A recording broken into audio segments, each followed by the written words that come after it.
Sometimes you're not ungrateful, you're not confused, and you're not frustrated. You've literally outgrown the nervous system pattern of the place that you are residing in.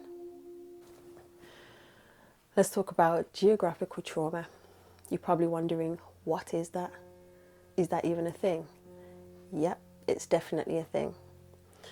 The place that you grew up, for instance, and you've lived in the same city your whole life.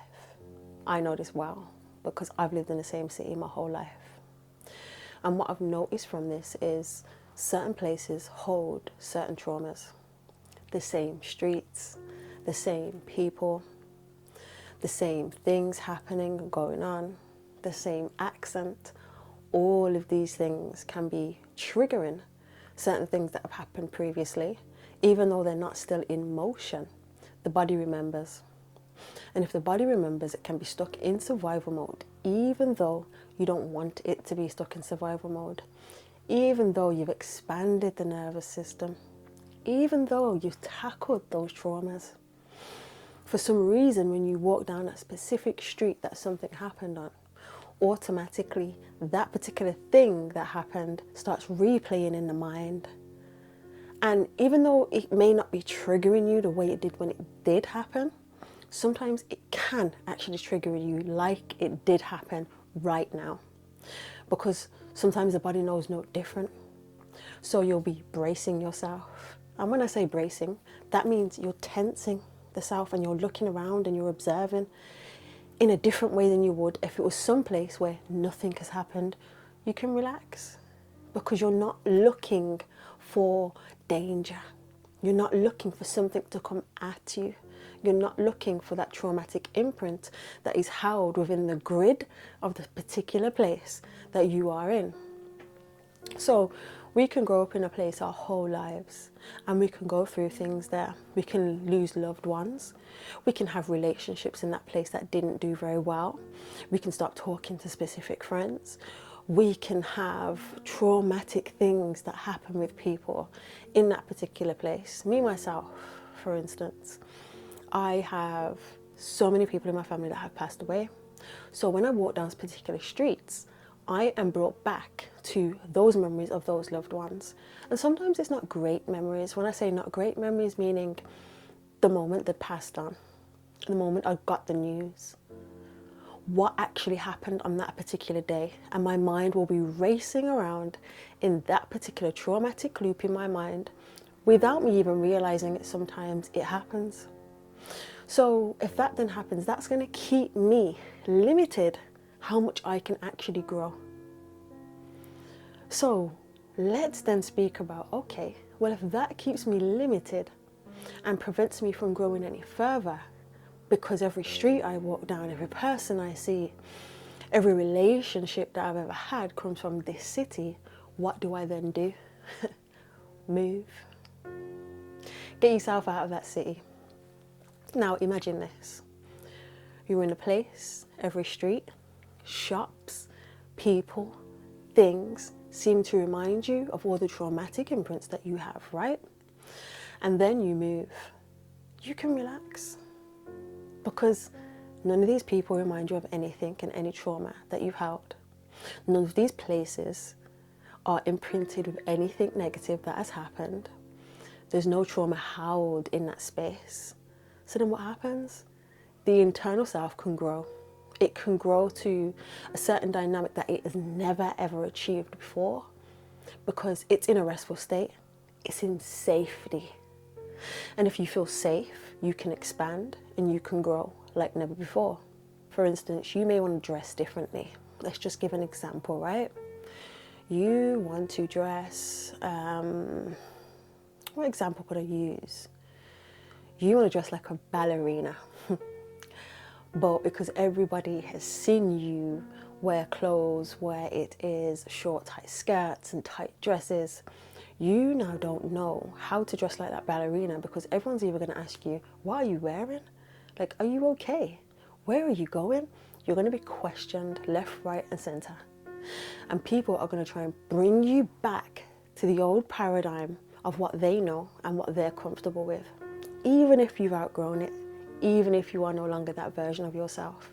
So the same city literally hold you hostage in a way where the same version of you is seen by everybody else as being that only version of you. They don't actually see you as growing and expanding and changing. They're like, oh, I know her. Oh, she's like this. I know him. He's like this. You could have outgrown that concept. You could have outgrown that mentality. You could have outgrown that emotional state. But they're only going to see you as who they have interacted with, even if it was last year, last month, 2 years ago, 6 years ago.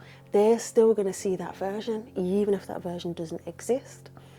So that then feels like it's limiting your growth. Because how are you supposed to grow in an environment that keeps trying to shrink you back to who you once was, but you're expanding past that? So environment is very important. It's not just a afterthought. Yes, obviously the work is internal. We need to do the internal work first. But there's a moment when your body may ask for, oh, my environment's now affecting me.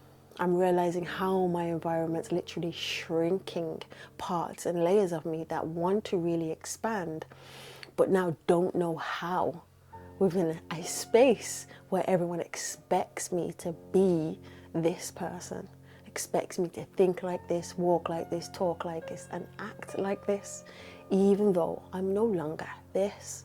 So this doesn't mean running away. This doesn't mean running away from your traumas.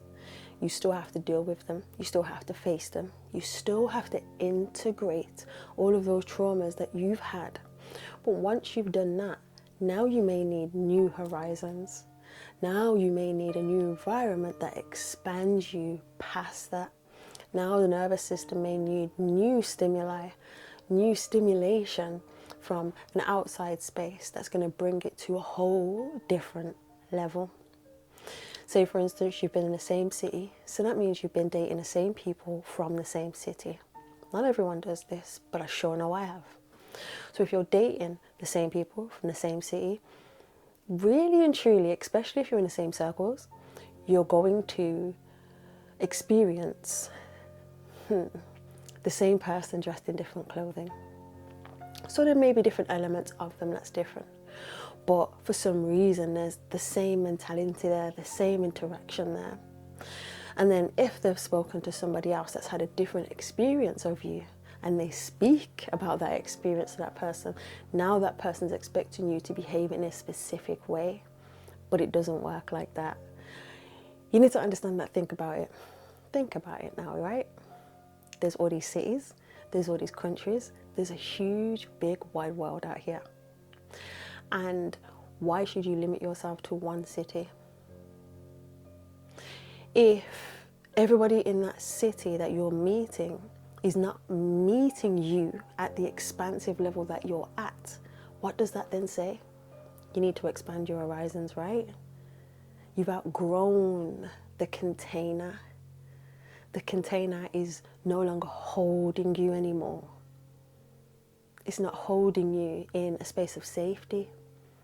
It's holding you, but it's restricting you from your old traumatic states that you have shed internally, but externally they still exist in the old relationships, the old imprints of things that have happened on certain streets and roads. And not going to repeat myself, but you heard what I said before, right? Okay, sometimes expansion looks like anxiety before the body can actually bring it back into safety, because it looks like anxiety and restriction because there's something there that needs to be shed. There's something there that needs to be filtered through. And once it's filtered through, then you begin to actually have the expansion happen. So it needs to constrict itself and tighten up and twist and turn. All it's doing is filtering everything that needs to be filtered. It's unraveling all the knots in the nervous system, and then whoom, it expands. And then once it starts expanding, it's like, okay, I want new this, I need new that, because you're a new person, you're a new version of yourself. You haven't experienced this level of your nervous system before. So now it's time for you to explore. And people will deal with you differently. People will interact with you differently. People that you don't know will actually see that expansion in you. And people that are also doing the work will see that expansion in you, because you carry a different sacred energy that can be felt by others. I've noticed recently that everyone that's on my social platforms that doesn't know me thinks I live in London.